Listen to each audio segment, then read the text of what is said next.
Welcome to Know Your Balls podcast, a podcast where you gotta know your balls. I'm Carr-Gloth. With me, as always, my co-host, Robbie Williams. Robbie, we're trekking through April now.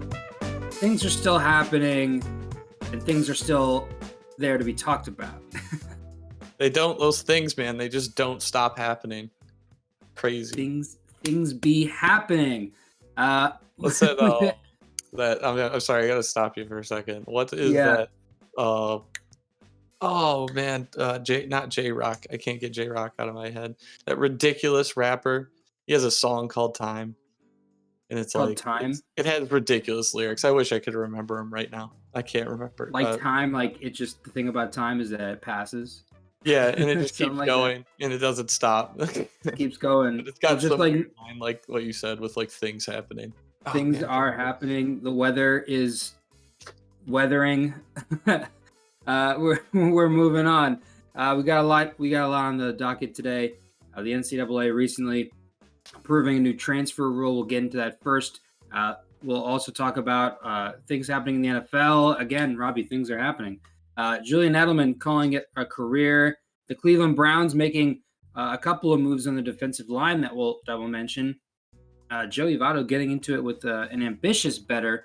And the NBA, we're turning the corner on the regular season. The end of the tunnel is approaching. The playoffs are on the horizon. LaMarcus Aldridge abruptly announcing his retirement. Jamal Murray, a big injury that's going to affect the title race. And, of course, we'll get into all the various NBA injuries that have been going on. But first, we want to, again, thank Tell ABQ. Shout out to all the great people in Albuquerque, New Mexico. Make sure you check out Tell ABQ or download the Tell ABQ app where you can listen to this podcast. You can listen to Know Your Balls on Tell ABQ podcasts. So, Robbie, you're a guy that went to a big time college athletic school. Went to Michigan State. You've seen your fair share of college games, and there's this new rule, and I'm interested to hear how you think this is going to change college sports, and specifically college basketball and college football, because that's what this rule applies to. There used to be a rule in those sports, in college basketball and college football, coincidentally, the sports that make the NCAA the most amount of money, that if you're an athlete transferring from one school to another, you had to sit out one season or 1 year.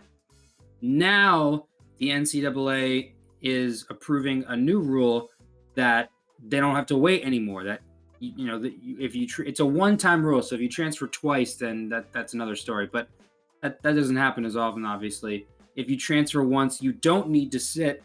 You can just go right in and play. So I'm curious how you think this is going to shape the most popular college sports in the country.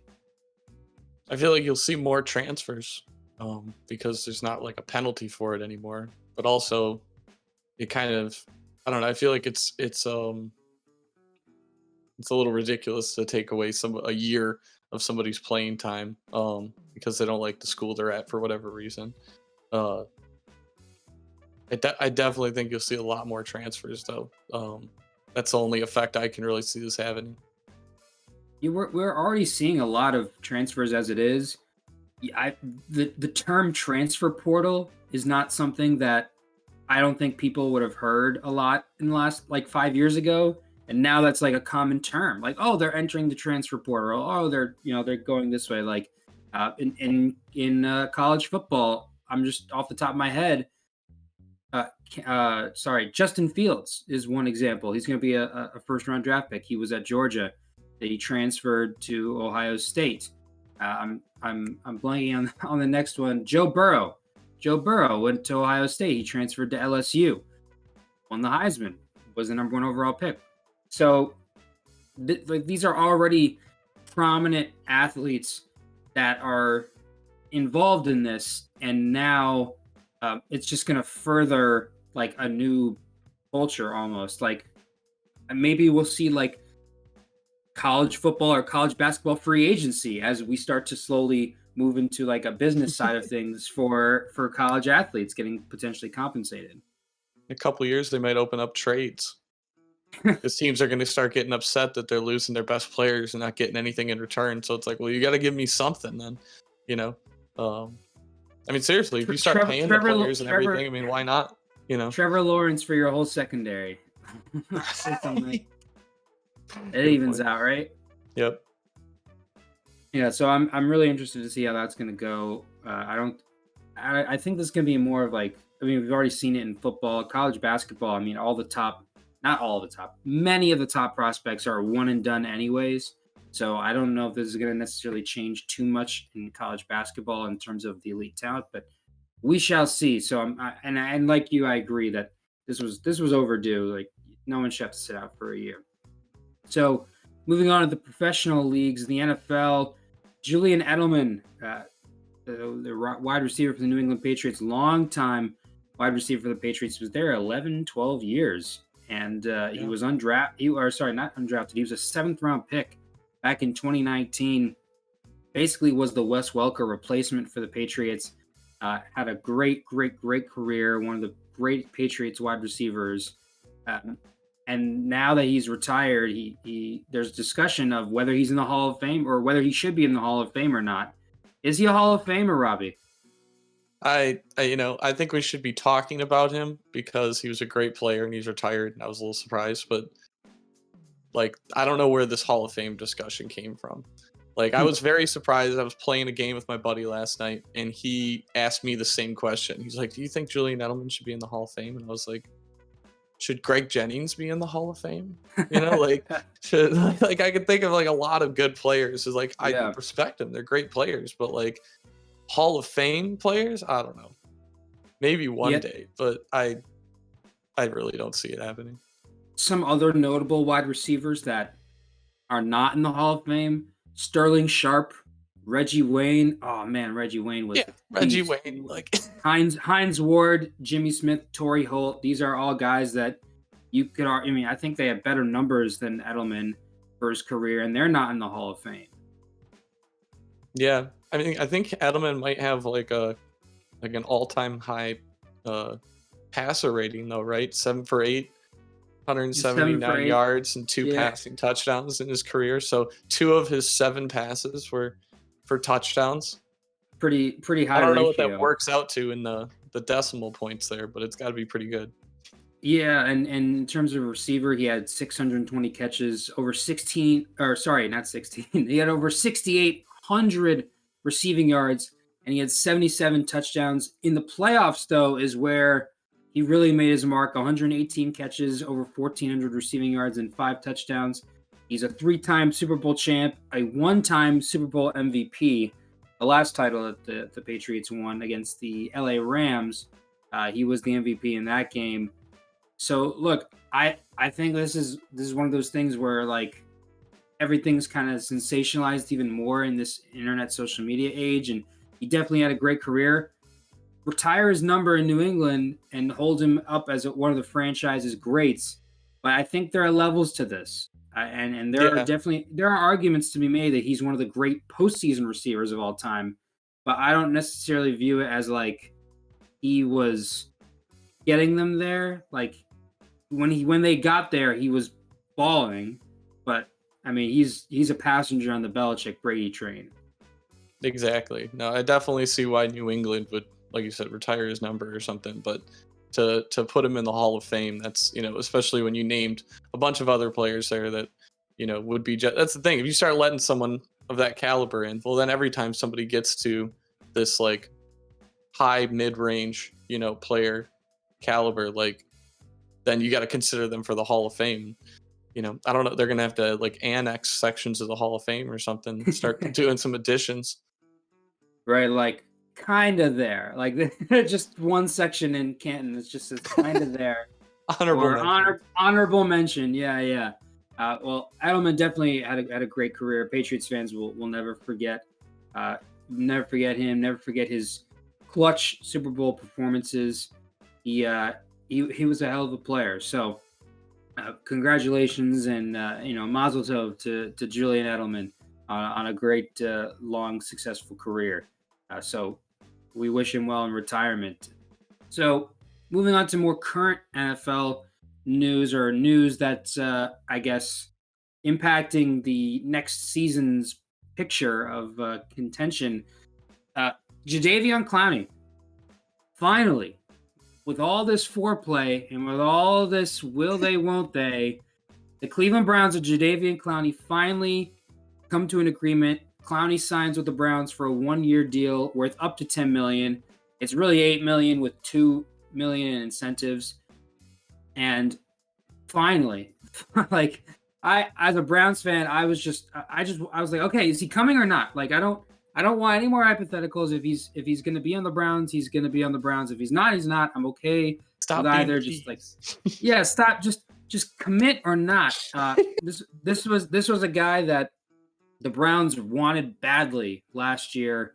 They were offering him the most money of any team last offseason. In fact, there was reportedly a contract that they offered him that was 3 years, $54 million or somewhere in that ballpark. And I bet he wished he took that deal. I mean, I obviously I understand like not wanting to go to Cleveland prior to last year. They had no proven success record or success in decades. But things change when you get the coach of the year and you win a playoff game and finish in one of the last 8 teams standing. So I'm glad that this finally happened, and I'm glad he has a new agent that's it's pushing him to go this way. Sounds almost like a long like love saga or something on Lifetime, where it's like the Browns are the guy like chasing the girl, and she blows him off as first, and then she gets a new friend who's like, you know what, that guy's pretty cute, and you should go over there. Like, well then the guy that she doesn't want becomes really hot or gets a really great job. Yeah, that's what the Browns did. Her ex-boyfriend or current boyfriend's treating her like crap. Yeah, exactly. No, this is exactly what the story is. I mean, I wouldn't necessarily like view the Tennessee Titans treating him like crap, but he only played in I think 8 games last year. Didn't have a sack. He had a knee injury that forced him to miss a lot of the season. He had I think 4 tackles for losses, but no sacks. He's never had double-digit sacks. He's got all the talent in the world. I mean, for crying out loud, this dude was the number 1 overall pick, but he's never had like the sack numbers that have been expected of him. He's still a very good run defender, though. That's been constant, but that's not what's going to make the big bucks. And so he wanted a big deal. The Browns were offering him that big money, like a multi-year deal and also a 1-year deal, but he took less money to sign with the Titans. Didn't work out, and now he's coming to Cleveland. And he's 28. He's definitely got something in the tank, I think, if he stays healthy. And you're lining up opposite Myles Garrett. I mean, you can't double team both of them. Yep. And that's a big difference maker. Poor Ben Roethlisberger. Something interesting, Myles Garrett's agent was, I believe, Jadeveon Clowney's agent last year. I wonder if like the reason his agent didn't want him going to Cleveland is because he didn't want like the sack numbers to cannibalize each other. Now he's got a new agent, and now he's going to team up with Myles Garrett. So who knows? That's an interesting thought. Yeah, and bagging your players so that you can get better contracts for other players or something. Yeah, I mean that seems like a common agent thing to do, especially in the NFL. But something notable also that happened, like the Browns' defensive line was looking really stout, had a lot of productive veterans, and then all of a sudden, the Browns announced they were cutting defensive tackle Sheldon Richardson. It's going to save them $11 to $12 million in cap space, but he was a John Dorsey signing, signed a 3-year deal. He had played well the last 2 seasons with the Browns. I mean, the Browns are having to get rid of a big piece like Richardson. I guess they view Clowney as an upgrade, but I'm not so sure. I mean, I feel like Richardson's a safer bet. Already has a proven track record with the team and everything. Yeah, not as injured too. I mean, it saves him the cap space though. So yeah. I guess you're kind of playing the long game there, trying to trade off and also make room. So it seems like a decently smart move to me. Yeah, they also have a lot of extensions coming up. Nick Chubb, Baker Mayfield, Denzel Ward. Andrew Berry has earned the benefit of the doubt. Berry, the president of football operations, GM, whatever title you want to put on him. He's the one making roster decisions. He's earned the benefit of the doubt from me for now. We may look back in a year and say that was not a good move. We could in a year say, wow, that was a hell of a move. They also may like some of the interior defensive linemen in the draft, especially in the first round. So, maybe they go that route. But I gotta trust in the man who helped build a team that went to the playoffs for the first time in my living memory. So he's earned the benefit of the doubt for now. So go Browns. That's the parting message on that. So glad Clowney's finally in the brown and orange and finally in the dog pound. Baseball season, it's going. We're progressing. Akil Baddoo is still balling out for your Detroit Tigers. A lot of skewed records early on. Like I think the Yankees are in last place right now, or something like that. The Dodgers, Padres are bottom. Man, but I watched the Tigers sweep the Astros pretty convincingly, and that was the most entertaining Tigers baseball I've seen in years. It's a low bar. It's a really low bar, but I'm glad you're getting some happiness out of this, and I will support beating the Houston Astros for this season. I mean, there's still too many players who are associated with the cheating scandal on that team. It'll be a while before they completely wash their hands of that, I think. But something interesting, something that made the rounds, that the Reds and the Giants had a series recently. Joey Votto, who's just really, really, really good player, first baseman for the Cincinnati Reds. He was going back and forth with this guy and this Giants fan. I believe he was a Bleacher Report producer. They were talking about betting on a scoreless first inning. It turns out Votto, he had a 2-run home run in the first inning, so it did not end up being a scoreless first. But I mean, to me, this is like one of those things that like happens all the time, and we just don't see it. Like, back in the day, people were like, "Come on, just make sure you don't score this inning, and we'll be good." Like that kind of like on the low. Yeah, just it was illegal back then. So, I mean, technically, this is still a little illegal trying to, directly influence it by talking to the player. Yep. I thought it was really funny though that the producer had a Giants jacket on, and they're playing the Giants. So it seemed like he was doing a little bit of multitasking. He's getting a little work done, getting a story going. He's enjoying a baseball game, and he's talking crap, trying to get in the heads of the other team. So I appreciated the gamesmanship on multiple levels by this Bleacher Report producer. He's working all the angles. He's covering all his bases, to use a baseball analogy. I've never been a bit. Sorry, go ahead.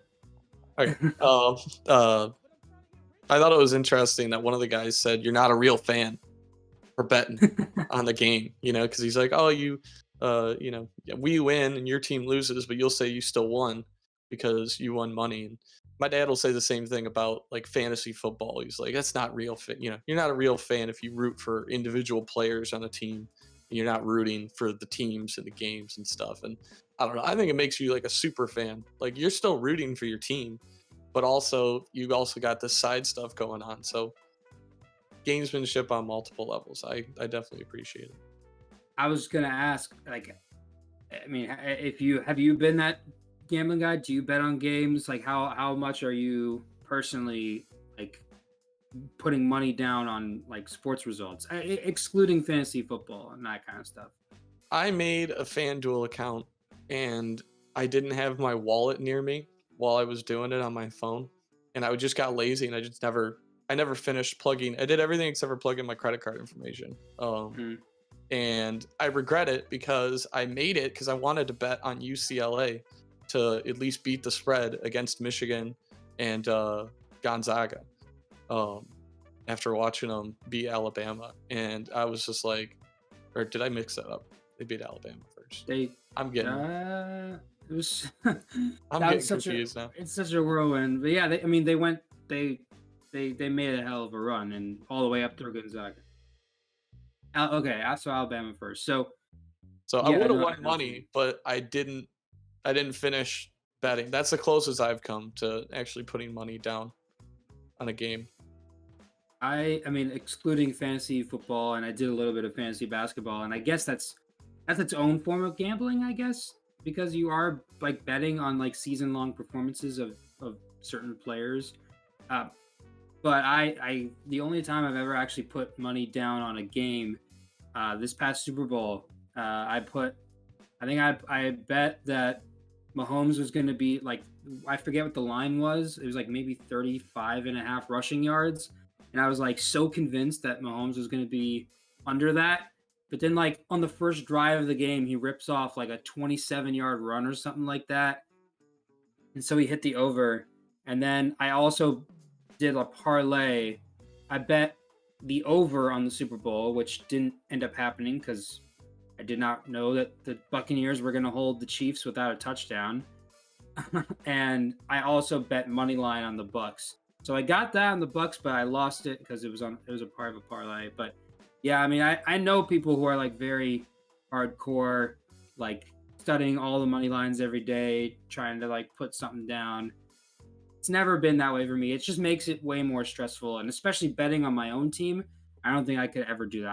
I could never put like a serious bet on the Browns. Like that would be just way too much for me. Yeah, I appreciate it as like a casual, like you've got a hunch and you want to make something interesting with somebody, right? But Yeah. I don't know, when you start, like, I think, it could be an addiction. It can get serious. But I've definitely, like, there is somebody in my fantasy football league who he plays in um a dynasty league where you carry your players over Yeah. every year, and then you have a draft like the regular NFL draft. You're drafting the new players and whatever. And but he wouldn't call it his dynasty league. He'd call it his big money league, and he liked to talk about his big money league quite a bit. We were his small money league, and I was like, all right, dude, I'm like, chill you out. you Like, matter less.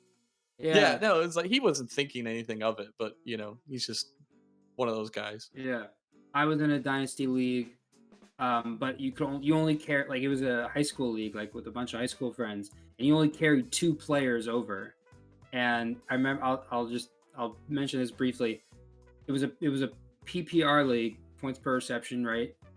I carried over Julio Jones and DeAndre Hopkins, and I also got Julian Edelman, and those three guys basically carried me to the championship that year. So Yeah. I forgot to mention it when we were talking about him, but I will always appreciate Julian Edelman for carrying me. That was the year that he was suspended for the first four games because of uh, substance abuse, I think, or performing PEDs, and so he fell later in the draft. So I was able to pick him up, and he carried me to the title. So in my book, Julian Edelman is a Hall of Famer, but not for the reasons that he should be. But I always find this really interesting as sports betting is coming, I think more legal, and FanDuel and DraftKings and all that's becoming more mainstream. So it's always something that's going to, I think it's still in the evolving stage, but it's always interesting. There's So, at least 20 different apps you can bet on, and everybody's oh going yeah, to be coming out with a new sports betting app and getting affiliated with casinos and stuff. It's been crazy watching the commercials, because when you watch a sporting event, now all the commercials are about sports betting. yeah. I mean, You know? they have their audience there, and you're talking all that. That's excluding, like underground books or, stuff that's less than legal, because those definitely still exist. So I mean, the amount of money that's being thrown at games is exuberant and will be growing even more. So I just want to get your take on that. We haven't really ever really talked about a lot of sports betting on the show, so I was curious on your thoughts on that. I guess your dad's not as big of a fan on that front, but um, interesting all around. And sorry for that Bleacher Report San Francisco Giant fan producer, whatever, for hitting for Joey Votto cranking that home run. So we're gonna talk some basketball. Before we do, want to again thank Tell ABQ. Make sure you check out Tell ABQ. Download the Tell ABQ app where you can listen to this podcast on Tell ABQ podcast. Check out Know Your Balls podcast there. Robbie, this kind of came out of the blue. LaMarcus Aldridge, one of the best players, I'd say, of the last 7-8 years, maybe even 10 years. Really, really good career. LaMarcus Aldridge announcing he's retiring from the NBA. He had a health scare due to an irregular heartbeat. He had just been bought out by the Spurs this past year and latched on to the super team known as the Brooklyn Nets. But now he's calling it a career. He started with the Trailblazers, was one of the best players in franchise history. Damian Lillard's already calling for the Blazers to retire his number 12. He then left to sign with the Spurs, and then this past year he joined the Nets. So, I mean, he had a really great career. He was just really smooth with the way he operated and the way he carried himself. Yeah, I was very surprised to see this. He definitely had a great career. I fell in love with the Trailblazers back in I think it's like 2013, 2014. Yeah. When they were first kind of rising to prominence there, and I just amazing rebounder. I mean, just what were the stats on his rebounds again? He averaged 8,000 career rebounds. Like, yeah, he's one of only 25 players in NBA history with 19,000 points and 8,000 rebounds. And he, in 1,029 career NBA regular season games, he averaged 19.4 points, 8.2 rebounds. Just really, really solidly consistent. He's Portland's all-time leader in rebounds with over 5,400, and he's third in their franchise history in points with over 12,500. So he's made his mark. Also, career-wise for shooting splits, 49% from the floor, 32% from three, 81% from the free throw line. He was efficient. Like he wasn't just throwing up shots. Like he made those count. Yeah, no, I mean you had to play him everywhere on the floor, and that's what made him so great. I mean, he's an awesome big man, but then you can stand out at the 3-point line and get work done out there too. So I thought it was crazy. You said it was an irregular heartbeat. Yeah, it was a regular heartbeat. That's insane.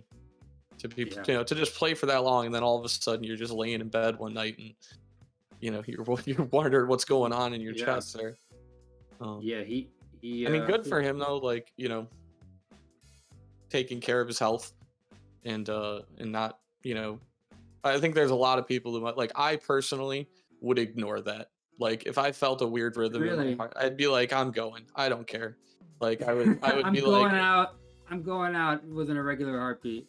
Well, that's just my general attitude towards like any type of pain. Like just walk it off, like just unless it becomes like totally debilitating, or like seriously, like if I just like dropped on the court, I'd be like, well, obviously then, but for him to lay in bed and be like, by then it might be too late, Robbie. By then it might be too late. Yeah, and so good for him, just kind of understanding like I've had a great career. He 7-time All-Star, 5-time All-NBA. Outside of LeBron and Carmelo Anthony, he had the most 2-point field goals of any player. It was like LeBron, Melo, and then LaMarcus Aldridge. I can just picture him on that left block. I mean, he was money. He had a great jump shot. He extended it out to the 3-point line later in his career. And like you said, a really good rebounder. Really underrated shot blocker too, and he was definitely one of those players that brought Portland to prominence. He hasn't played in Portland in some time, but he definitely made his mark on that organization, a sense of professionalism, and the fact that their best player, Damian Lillard, right now is saying they need to retire his number. That speaks a lot about his impact on Portland. So just like Julian Edelman, I guess, like there are levels to this. I like A lot of people are making the same case with LaMarcus Aldridge that football fans are making with Julian Edelman. Like, should they be Hall of Famers or not? Similarly, I think it's like there are levels to this.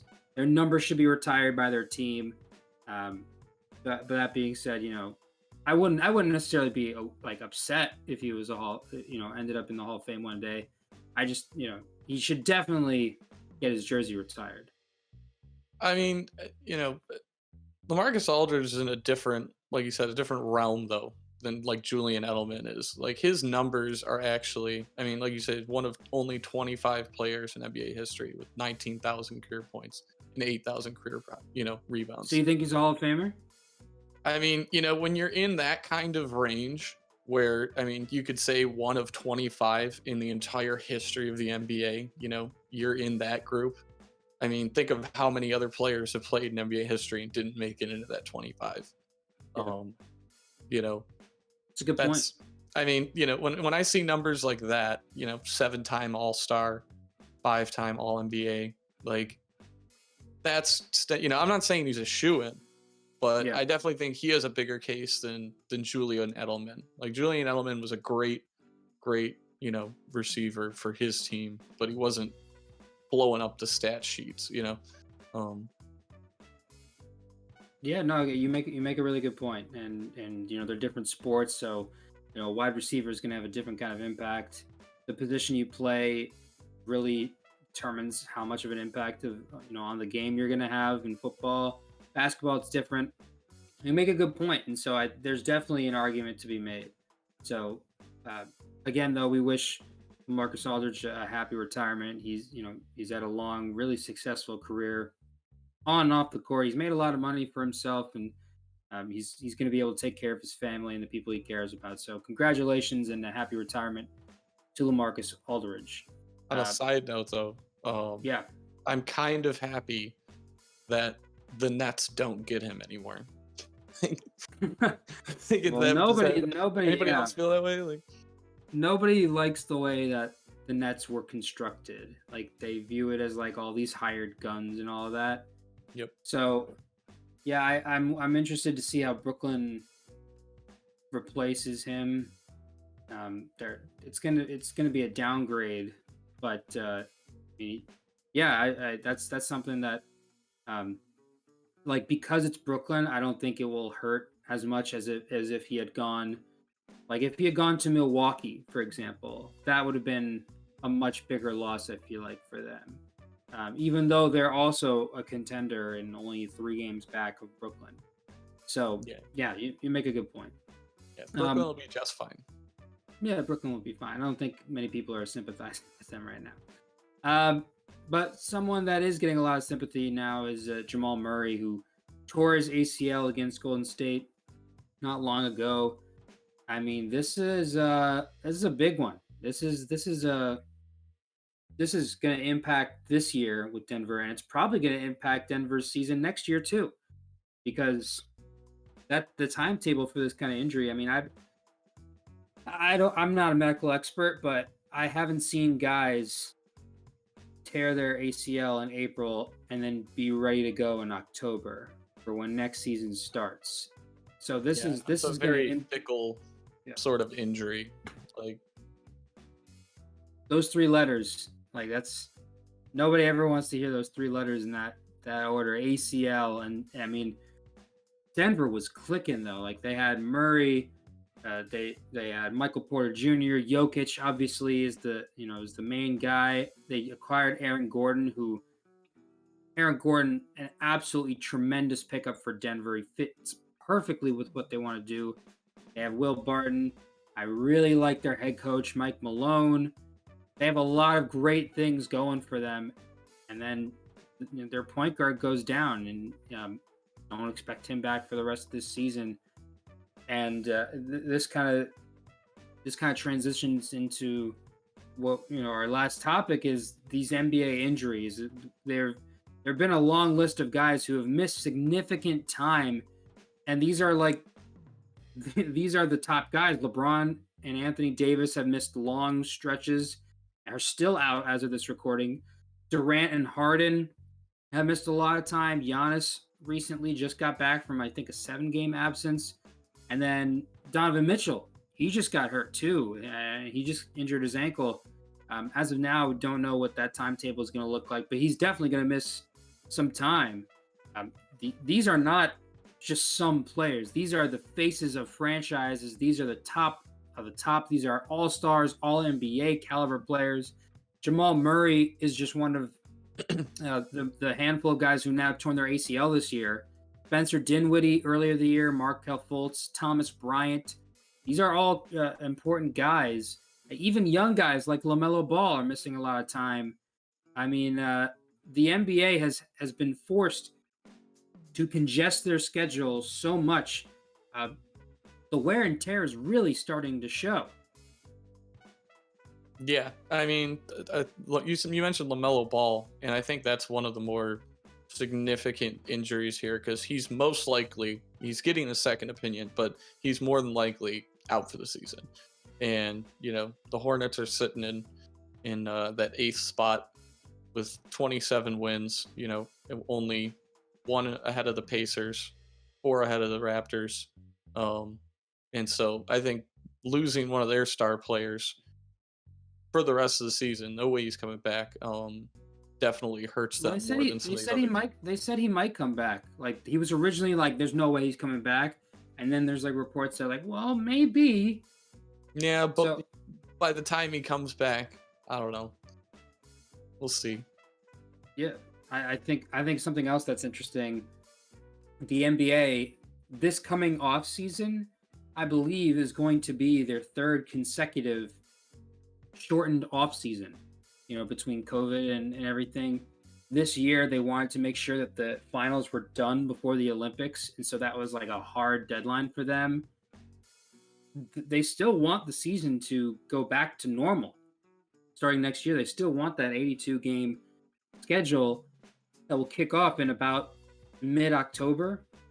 And I read some article, and it said something along the lines of like, the NBA, like they're comparing NBA players to like candles, right? Like candles, if you have like a scented candle, right? Like it has like a while before you burn through it, but like once you burn through it, you can't, that candle is, when you really need that candle, you can't light that candle anymore. So it's like even the players who aren't necessarily getting hurt, the wear and tear on them is like building up that like the players who are playing during this time, they're getting like there's negative health effects, that are pertaining to them that the effects of which we may not see for a couple more years. I guess. I don't know. They were in this New York Times article here. They, I think the NBA, I don't know if it was a commissioner or somebody from representing the league itself, said that this season has had the same amount of injuries as any other season. It hasn't been abnormal. Yeah, the abnormal thing is more that it's all the stars seem to be going down. It's also the severity too. Like even Joel Embiid is another name that we didn't mention. He's missed a lot of time. Kyle Lowry, John Collins, I'm blanking on some. I think Victor Oladipo, although to be fair, he gets hurt a lot. But yeah, it was like a tweak. He's coming back. Yeah, but like these are. I mean, this. You said okay, it's the star players, but the NBA more so than football, baseball. Can't really speak for hockey. I'm not as I don't really know hockey as well, but more so than these other sports, basketball is a star-driven league. Like stars are the face of the league. Literally, the NBA logo is a player, Jerry West. So, like, this is so is not the MLB logo. Right. The MLB has only got one guy on their thing. I mean, do they know which player it is on the logo? Like the NBA, they know whose silhouette that is. That's Jerry West's silhouette. So this is the Premier League for players. Yeah, but I mean, you also look at like like you said, the severity of the injuries. Like Joel Embiid, like I watched that video and he just landed on his feet wrong, and his knee just buckled. And I don't think that has anything to do with, you know, not with working too much. I mean, I think he just came down wrong. And if he had taken a 10-game break before that game, it wouldn't have mattered, because you just roll your ankle the wrong way or something, and it's going to happen regardless of your conditioning. But some of these other ones, where I think it was Anthony Davis, or was it Kevin Durant with the hamstring issue? I think it was Durant. He's just kind of been like managing it for the long haul. Like and players had to do that. He's just saving it for the playoffs, because he doesn't need to play for them to get into the playoffs, and then he'll just come in the playoffs and kick everyone's butt. It doesn't really matter to the Nets if they get the number 1 seed or the number 3 seed. Like they're gonna be revving it up for the playoffs, that's for sure. And I think it's definitely something that's interesting of note, because these star players seem to just be like, okay, let's get through the regular season, and then we'll get things ready for the playoffs. It's like they're not making 20, 30, 40 million dollars to play 20 games. Like they're doing it to play a whole season. And but this year, like if I was the Nets, I would be doing the same thing. I'd be sidelining Durant for those random games that you don't really need him. Same with Harden. Same with Embiid in Philadelphia. Golden State's not really doing it, but I would do it with Steph Curry. Like there's a lot that I understand from the team's perspective, and from the players' perspective, because again, a lot of the Lakers and the Heat, what was it, a month and a half? Not even 2 months between the finals and opening day. Like I get it. Yeah, but I don't know. I saw Stephen A. Smith blew up on this topic the other day, and he blows up on most topics. I love him. But he was like, you got to be kidding me. Like these guys, you play basketball for a living, you act like you're a coal miner, and you just can't go another day. Realistically, I mean, it's just, they didn't used to do this, and players seem to be just fine. I mean, you go to I think it was 89 or 90 playoffs, Isaiah Thomas in I think it was the Eastern Conference Finals. It was definitely in the playoffs though. I mean, this guy broke his ankle in the middle of a game and played the rest of the game hobbling, like skipping around the court with a broken ankle, and he went off. Well, he won the game single-handedly. Right? But the point is, that's the playoffs. But also, I don't think that's an issue though with today's players. Like they don't rest for playoffs though. I don't think that's the issue. They definitely rest for playoffs. I've definitely seen players take nights off for no reason other than their. In the playoffs, Like once they're in the playoffs, they're not resting. Like they're not injury managing once the playoffs begin. That's what I mean. I don't think there's one player in the NBA today who, if he had the exact same injury as Isaiah Thomas, would stay in the game with a swollen ankle bursting out of their shoe. Probably not. No. Not one. No. Probably not. And, I get it. You want to preserve your health, and long-term injuries and this stuff hurts when you get older and stuff. But, there's something about somebody who just loves the game so much and is just so competitive that there's no way in hell you're going to pull them out of the game under any circumstances. And I just don't like seeing this. At the end of the day, this is for entertainment. And if I pay to go to a Brooklyn Nets game, or if I pay to go to a Pistons game and I want to see them play the Brooklyn Nets, and James Harden and Kevin Durant decide to sit that night, and then the Pistons win, and I'll be like, well, I feel like we didn't really win because we didn't really play your team, and I didn't even get to see a good game because I didn't get to see the stars of the NBA that I paid to come see. It's like you want to go to a Rolling Stones concert, and Mick Jagger said, "Oh, I'm tired. I'm just gonna stay home tonight, and we'll just play my voice over the audio." That's not a fair comparison. It's the same thing. No, because I come to see, when I turn on TNT, and I see. I think it's a little bit different. Mick Jagger's not going to be injured and Their not voice, dude. His play. voice gets injured.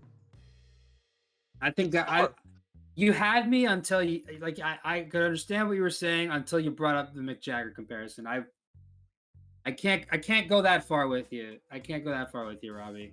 But I understand what you're saying, and it's definitely a valid argument. Like, I'm paying to see the stars, and they're not showing up. I think this goes to show you that something, the a hidden truth that's not so hidden is that the star players and the players, like, they're protecting themselves. And as much as I want to criticize them for not caring necessarily if the fans are spending money to see them or not, I can't sit here and tell you that I wouldn't be doing the exact same thing if I was them. Like, I can't tell you that I wouldn't try to look out for myself and my best interest, my future financial aspirations, my future health. I can't tell you I wouldn't do the same thing. So I do want to go with you in lockstep and say, hey, I want, if I'm paying for this, I want this. If I was a star player, or if I was a player managing an injury, and I would be on the cautious side too. So you definitely have a valid point, though, and I can see why you like Stephen A. Smith. He thinks a lot of the same way you do on this topic. He just takes the wild card approach to pretty much everything. Blasphemous.